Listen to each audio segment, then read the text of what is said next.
Campo Verde High School, Mia Shea.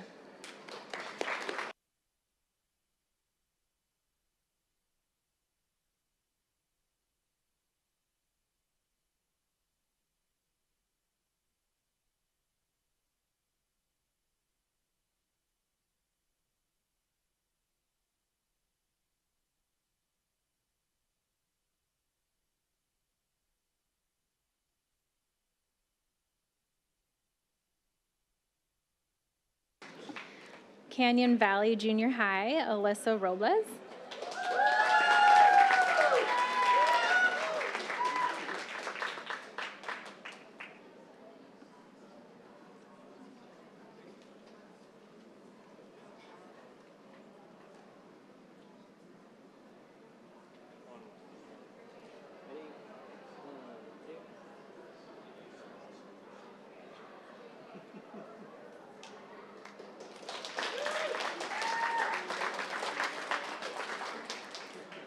Canyon Valley School, Dylan Johnson.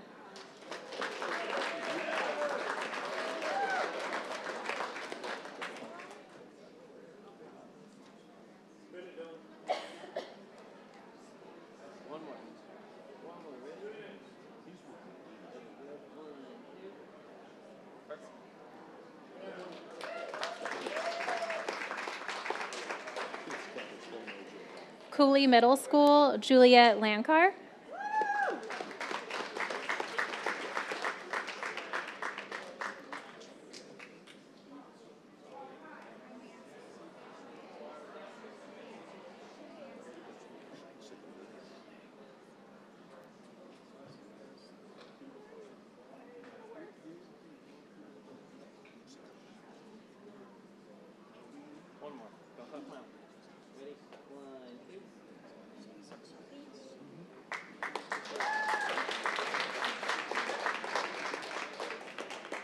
Desert Hills High School, Maximus Salguero.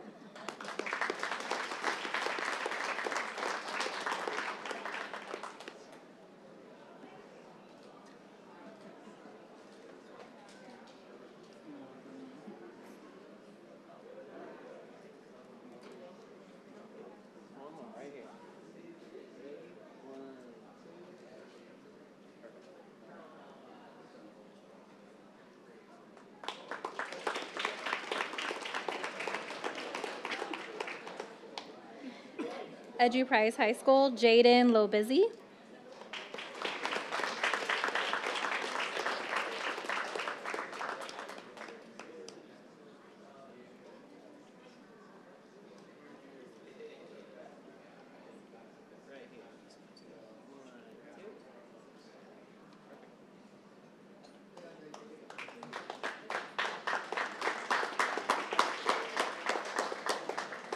Gilbert Classical Academy, Michael Wang.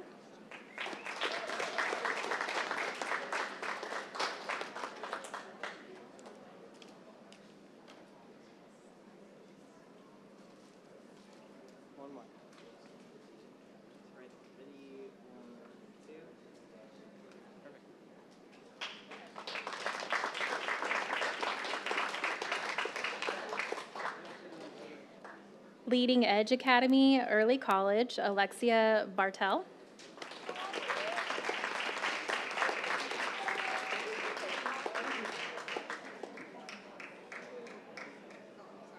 Take your time, you're fine.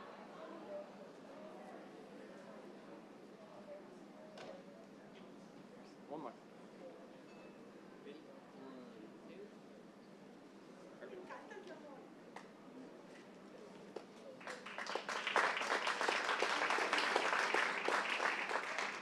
Perry High School, Ashley Hess.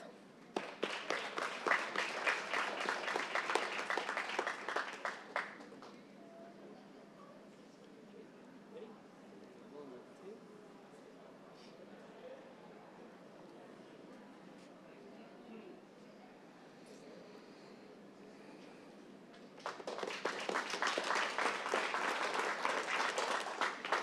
2. Sossman Middle School, Caitlin Bush.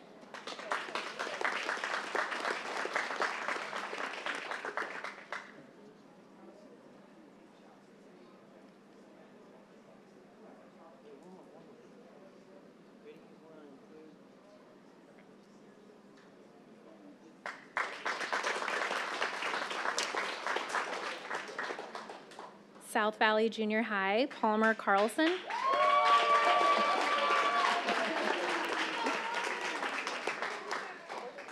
Right here. Ready? Perfect. 1, 2. Good job.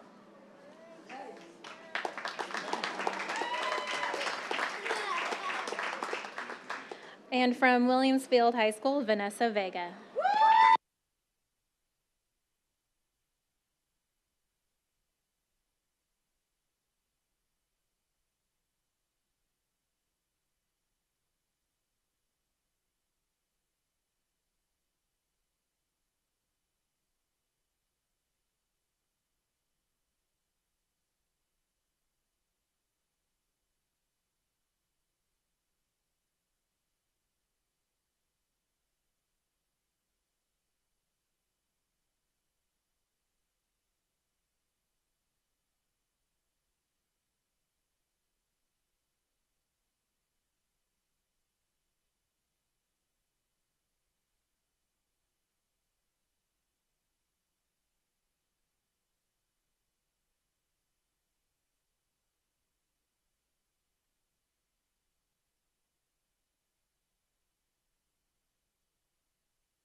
Okay.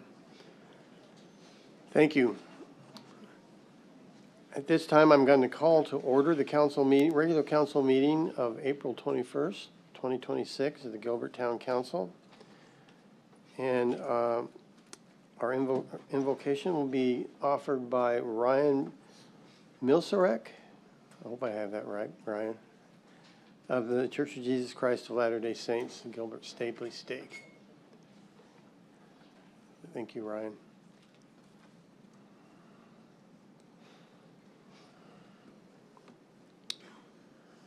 Our Heavenly Father, we're grateful for the opportunity to gather this night, Lord, and give Thee thanks for the freedoms of this country, which we celebrate on this 250th, almost 250th anniversary of the signing of the Declaration of Independence. We're grateful for that and for all those who were inspired to bring about those freedoms, which we enjoy. We're grateful for this land. We're grateful for those who lead and serve and give their lives, that we might continue to maintain those freedoms. Thankful for those who serve currently and those who have given their lives in the past. Thankful, Father, for those who are here this night who come with things to consider and issues to resolve, and pray that Thou would bless us with a spirit of inspiration. Bless those who lead and preside in our country and those who lead and preside locally, that Thou would help them in their decisions, and that Thy Spirit would always guide us, Lord, that we might come in unity and in accordance with Thy will. We're thankful for this wonderful season. We're grateful to celebrate in this part of the world, and we do love Thee, Father. We humbly pray for these things in the name of our Savior, even Jesus Christ. Amen. Amen. Thank you. Our pledge will be led by Vice Mayor Bongiovanni.